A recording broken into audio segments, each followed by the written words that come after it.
सुप्रभात बच्चों, अब मैं आपको पढ़ाती हूँ राख की रस्सी पाठ 1 कक्षा 5 का पहला लेसन, पहला पाठ राख की रस्सी।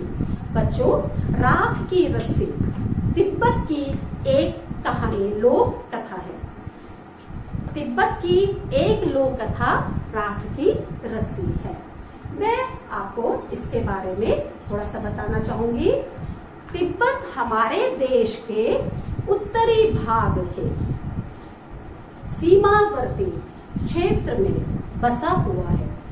चीन का यह पड़ोसी देश है। इस देश की बात कर रही हूं मैं, तिब्बत की। तिब्बत हमारे देश के उत्तरी भाग में, उत्तरी भाग की सीमा पर स्थित है। चीन इसका पड़ोसी देश है।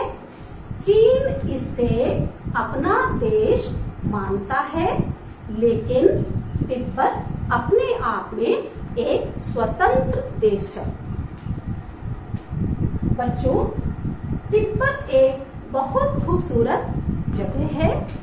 वहां पर बहुत ठंड पड़ती है। वहां पर लकड़ी के घर बनाए जाते हैं। वहां से ही, तिब्बत से ही ब्रह्मपुत्र नदी निकलती है। ये था तिब्बत के बारे में।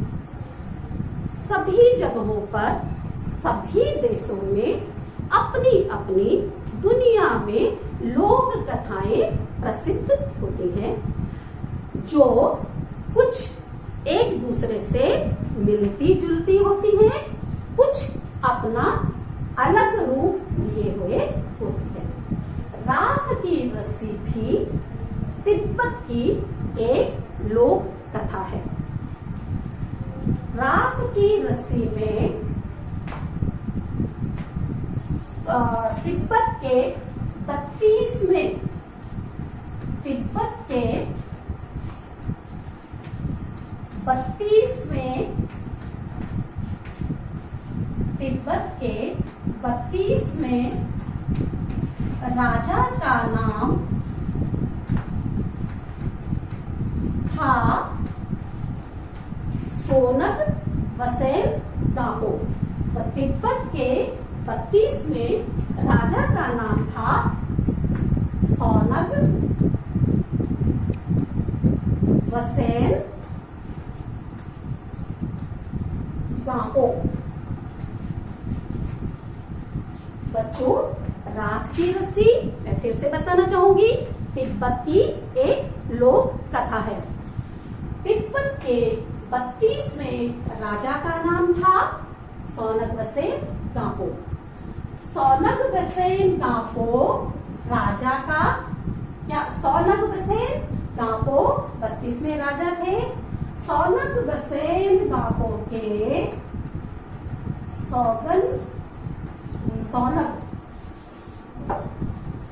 सोनग वसेन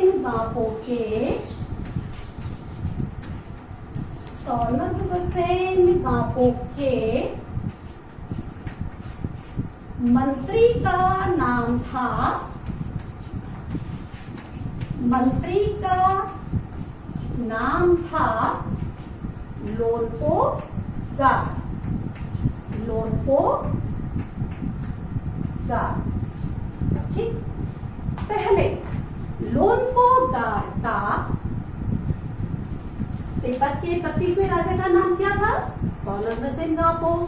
सोनग वसेन गापो के मंत्री का नाम क्या था? लोनपो गार। लोनपो गार का एक बेटा था। लोनपो गार का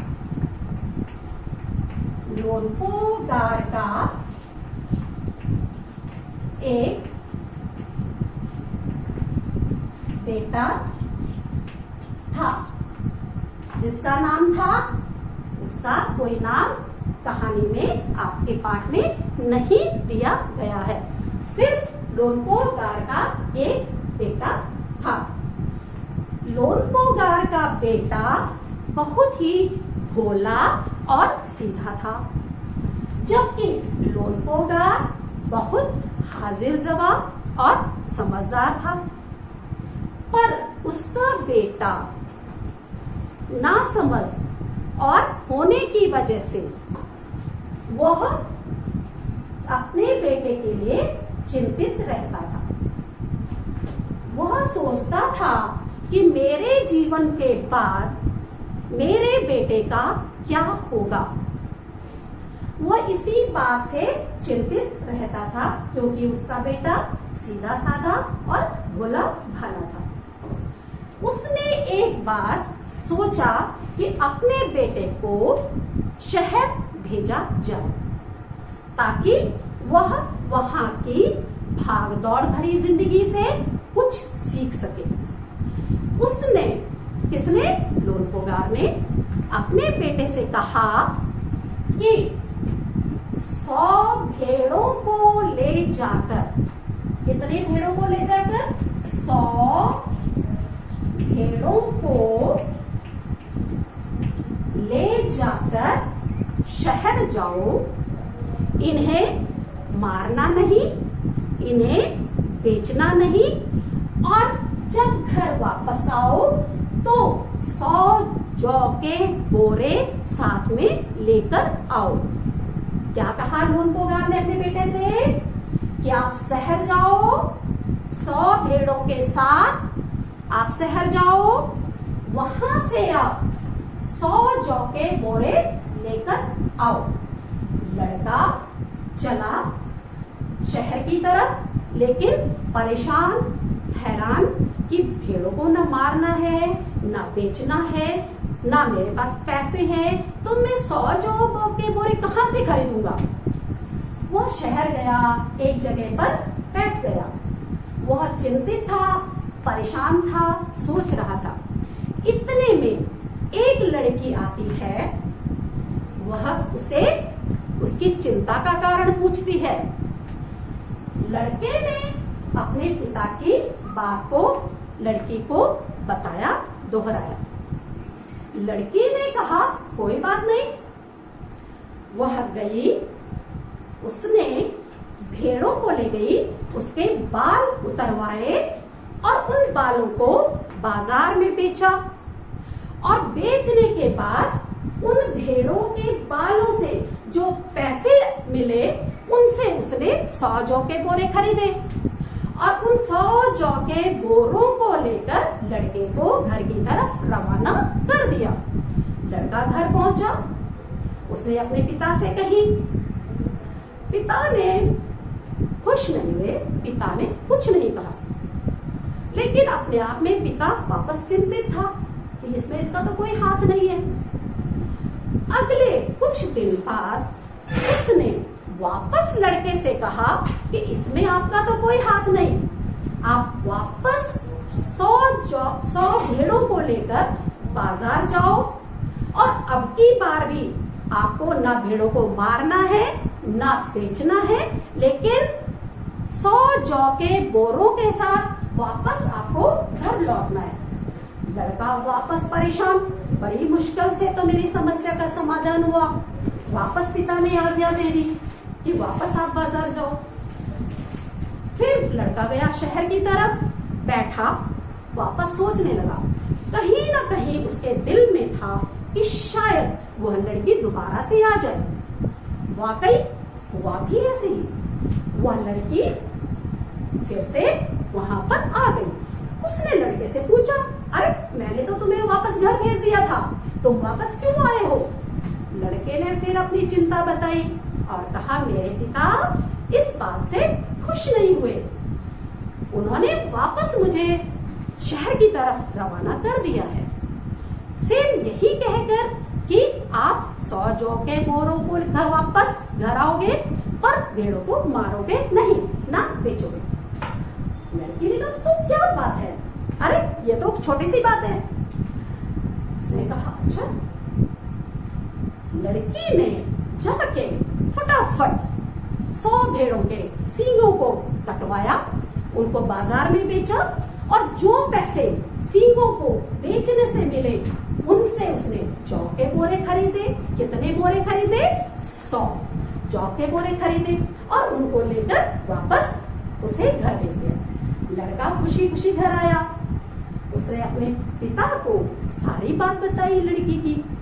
पिता ने सुना और कहा, अच्छा ऐसी बात है, उसने कहा चलो ठीक है, लगता है लड़की कुछ समझदार है। पिता ने कहा तुम वापस शहर जाओ और उस लड़की से कहो कि अगर तुम 9 हाथ लंबी राख की रस्सी बना दो तो मैं तुम्हें जानू। क्या कहा पिता ने लड़के से? तुम वापस शहर जाओ और उस लड़की से कहो कि तुम 9 हाथ लंबी राख की रस्सी बनाओ तो मैं तुम्हें जानू, मैं तुम्हारी समझदारी की दाद दूं। लड़का गया, कहाँ गया? शहर। उसने लड़की से कहा, लड़की ने कहा अरे तो क्या बात है, कोई बात नहीं। अच्छा, लेकिन राजा समझता था ये असंभव है, रस्सी राखी तो बन ही नहीं सकती है।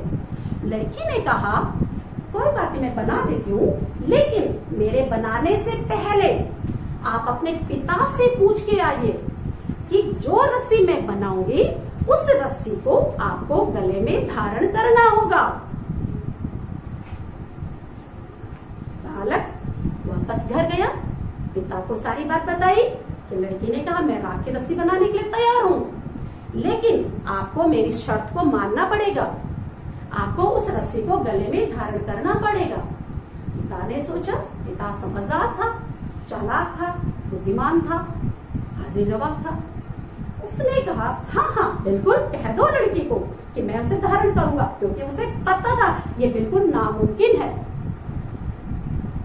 लड़का गया, लड़की से कहा कि हाँ मेरे पिता रस्सी को गले में धारण करने के लिए तैयार है। लड़का ठीक है। लड़की गई, एक बड़ा सी सिल्ली लेकर आई। सिल्ली समझते हैं, पत्थर के एक बड़ा सा टुकड़ा लेके आई, रस्सी को माला की तरह रखा और एक तरफ से बिल्कुल सिल्ली के ऊपर उसको बिना छुए, बिना टच किए उसको एक तरफ से उसको जला दिया। राख की रस्सी जलते जलते बिल्कुल एक माला की तरह बन गई। लड़की उस सिल्ली को उठा करके ही राजा के लोलकोगार के पास पहुंची। लड़की सिल्ली को लेकर ही लोलकोगार के पास पहुंची और कहा लीजिए, आपने मुझे आज्ञा दी, मैंने आपकी आज्ञा का पालन किया, अब आप मेरी शर्त को मानिए, मेरी शर्त के अनुसार आप इसे गले में धारण करेंगे। अब लोलकोगार परेशान है, क्योंकि राख की रस्सी को छूते ही उसके टुकड़े टुकड़े हो जाएंगे और राख बिखर जाएगी।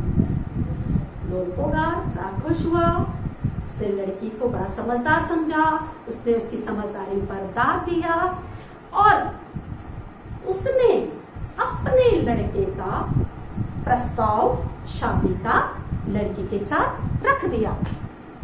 लड़की ने स्वीकार किया और लोलकोगार ने दोनों की शादी कर दी। ये थी बच्चे, ये इसका पाठ का सारांश था, कहानी थी। ठीक है, मैंने शॉर्ट में बताया, ये इसकी कहानी थी। अब आप इसको अपनी किताब से पढ़ेंगे, जो मैंने आपके लिए वर्कशीट बनाई उसको आप अच्छे से पढ़िए, समझिए और उसमें दी गई क्या करना है अभ्यासों को करिए। इसके बाद अब मैं आपको कुछ पाठ में आए हुए कठिन शब्दों को बताऊंगी। मैंने अपने अभ्यास पत्र में आपके लिए कठिन शब्द दिए हुए हैं, लेकिन फिर भी मैं आपको कुछ कठिन शब्द यहाँ पर बताना चाहूंगी। हाजिर जवाब,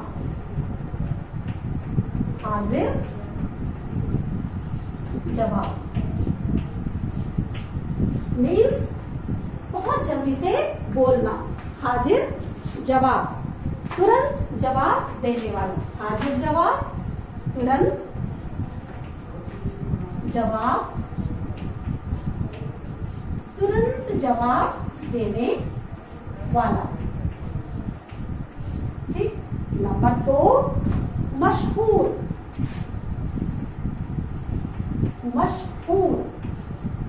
मशहूर माने विख्यात, प्रसिद्ध, मशहूर, विख्यात, प्रसिद्ध। जिंदगी, जिंदगी, जीवन। जो कठिन शब्द मैंने आपके अभ्यास पत्र पे लिखे हैं वो भी, और जिनको मैं यहाँ पर लिख रही हूँ अगर अलग है तब भी आप इन्हें आप एक बार देखें और याद कर लीजिए। प्रस्ताव, नेक्स्ट है प्रस्ताव। प्रस्ताव विचार के लिए रखी गई बात, विचार के लिए रखी गई बात। प्रस्ताव विचार के लिए रखी गई बात। होशियारी, इसको मैं बता रही हूं। नेक्स्ट शब्द मैंने लिया होशियारी।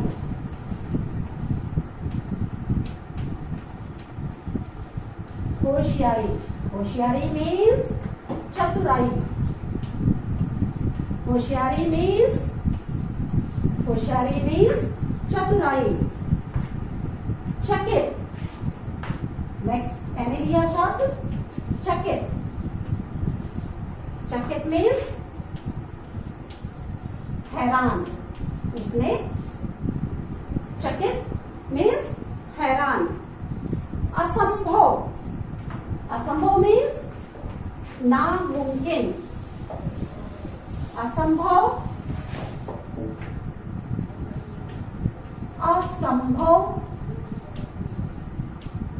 मीन्स नामुमकिन, जो पॉसिबल नहीं हो, जो हम नहीं कर सकते हो, जिसको करने में हमें परेशानी हो, कठिनाई हो, असंभव।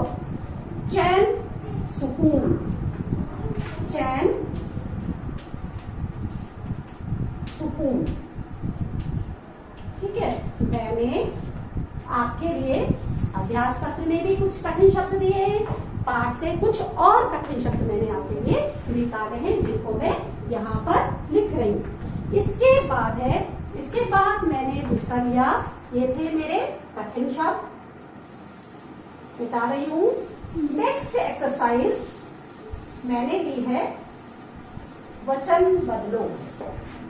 नेक्स्ट एक्सरसाइज मैंने लिया है, नेक्स्ट अभ्यास लिया मैंने आपके पाठ से वचन बदलो। आप जानते हैं ना वचन किसे कैसे किसे कहते हैं? एक से ज्यादा, एक से अनेक, एक से अनेक को हम क्या कहते हैं? वचन बदलो, सिंगुलर प्लूरल। जैसे रस्सी। अब बच्चों ये आप लोग अधिकतर गलती करते हैं। रस्सी, रस्सी, इसमें जब आप वचन बदलते हैं तो प्रायः अधिकांश बच्चे गलती करते हैं। क्या गलती करते हैं? मैं इसको आपको समझाऊंगी। जब आप रस्सी का बहुवचन बनाएंगे तो आप बच्चे कैसे लिखते हैं? कैसे लिखते हैं? बच्चे लिखते हैं रस्सियां। आपको पता है कि या आएगा, या पे आका डंडा आएगा, चंद्र बिंदी आएगी, मात्रा बड़ी की छोटी हो जाएगी। लेकिन आप और अधिकतर बच्चे ये भूल जाते हैं कि रस्सियां ऐसा नहीं लिखा जाता है। क्या गलती करते हैं कि जो एक ई की मात्रा है उसको हमें आधा अक्षर से पहले लेनी होती है। कैसे होगा शुद्ध? ये था आपका गलत शब्द, ये हुआ सही शब्द रस्सी या। ठीक है, एक रस्सी, बहुत सारी रस्सियां। ठीक है, समझ में आया? रस्सियां। दूसरा मैंने लिया बोरा। बोरा पड़ा हुआ है, बोरे, बहुत सारे बोरे। नेक्स्ट लिया मैंने लड़का। लड़का हम हिंदी भाषा में अगर आपको कहीं कंफ्यूजन है, कहीं समझ में नहीं आ रहा है, तो आप बोल करके भी आप शब्द का सही रूप लिख सकते हैं। लड़का, लड़का जा रहा है, अगर हम बोलेंगे लड़का जा रहे हैं तो क्या सही होगा? हमने बोल के, खुद ही बोल के देखा कि यह गलत है। तो क्या होगा? लड़का का क्या होगा? लड़के। लड़का का क्या होगा? लड़के।